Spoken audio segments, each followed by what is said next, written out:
This is a really, really happy day, and we're thrilled to have you back here with us where you belong.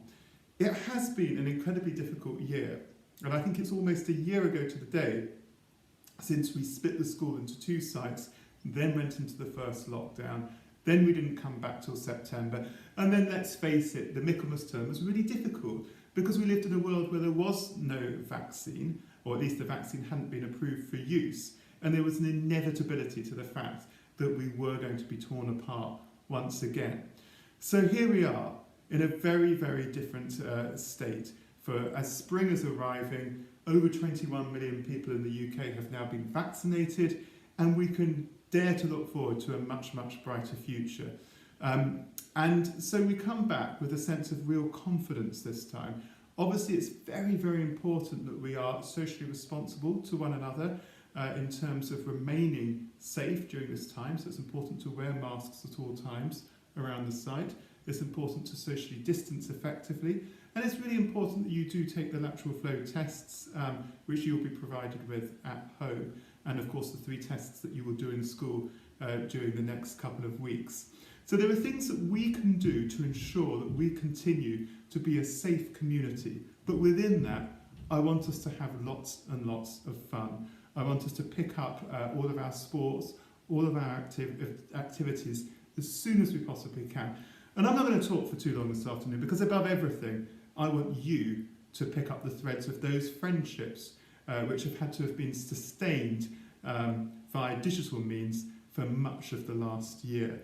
So there's a sense in which we just want you to simply enjoy being at school and spending time with one another, and of course benefiting from learning within the classroom.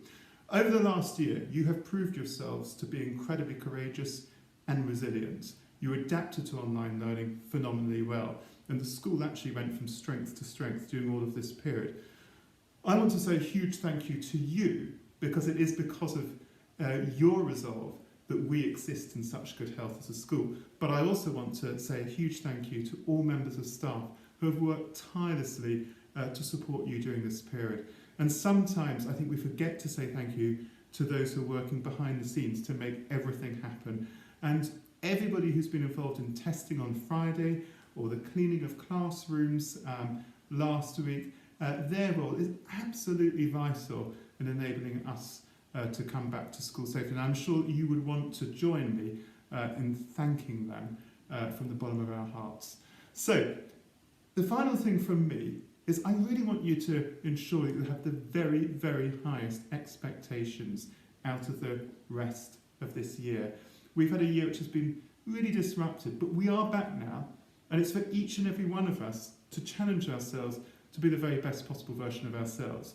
I want you to take absolute pride in your appearance. I want you to make sure that you're ready for lessons with the right equipment, that you go into lessons determined to make the most of every opportunity to learn. I want you to have plenty of fun outside the classroom. I want you to grab new opportunities and be eager for new experiences, so that really you know that this year might be shorter than most, but my goodness, the time that you have spent in school has really worked to your advantage. So let's make the rest of this term, we've only got 3 weeks left, but let's make the rest of this term and the summer term a really superb period in all of our lives, and a period when we can look back with absolute pride and joy that after what's been a really terrible storm, that we have come back together, and that as a community and individually, we have really flourished during these times. So have a wonderful afternoon and a great rest of the week, and I really, really look forward to catching up with each and every one of you as soon as possible. Thank you very much. A very warm welcome back to school. We are absolutely delighted that you are back on site. Without you, classrooms are just empty rooms. Halls are just achingly silent spaces. With your return, we also welcome back joy, life, energy, creativity, growth, and noise. When you are here, our hearts are filled and our purpose is clear. We have missed you, and as much as you might have felt that you took time with your friends at school for granted, As teachers, we also reflect on the fact that education is about the relationships we have with our classes and individuals within it. You grow and learn best when you are understood and feel invested. We know you have worked so hard to make the most of online learning, and we are so very proud of you for it, but we are endlessly excited about all you're going to do and how much you can get out of what you do now that we are all back together. The last of our lockdown learners to celebrate this week is Emerson Porter, who has been nominated for the Headmaster's Academic Award. Mr. Einsiedler says that Emerson has worked consistently hard this year and his efforts have not diminished during lockdown. He has been extremely impressed with Emerson's positive attitude and perseverance, which are now really beginning to bear fruit. A specific example of this hard work would be the way that Emerson used the screen-free week to work on his GCSE speaking questions and submit plenty of work for marking. Well done, Emerson. The pride you take in your work and your ongoing efforts are worth recognising, celebrating and sustaining in all of your subjects. As it's the 8th of March, it would be remiss of me not to mention that today the whole world recognises International Women's Day. The day has a different emphasis in different countries and cultures, but at its heart celebrates women's achievements, raises awareness about women's equality, lobbies for accelerated gender parity, fundraises for female-focused charities. The idea to make the day international came from a woman called Clara Zetkin. She suggested the idea in 1910 at an international conference of working women in Copenhagen. It was first celebrated in 1911 in Austria, Denmark, Germany and Switzerland, and this year we're celebrating the 110th International Women's Day. The day was made official in 1975 when the United Nations started celebrating the day also.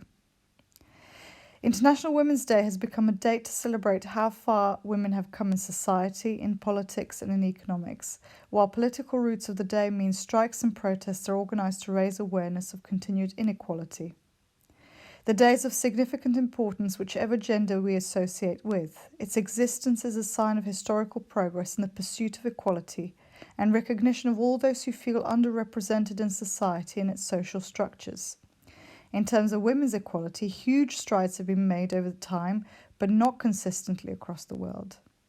As owners of our future, we invest in you a significant responsibility in enabling a society where there is a sense of equality of opportunity for all, where everyone feels that they belong and are valued for who they are. It is worthwhile exploring in your tutor groups this week what equality looks like and feels like, what barriers are placed in our way towards achieving it, and what we can do as individuals and as a school community to ensure that we fully embrace and welcome all with open minds and open hearts. I wish you a wonderful week.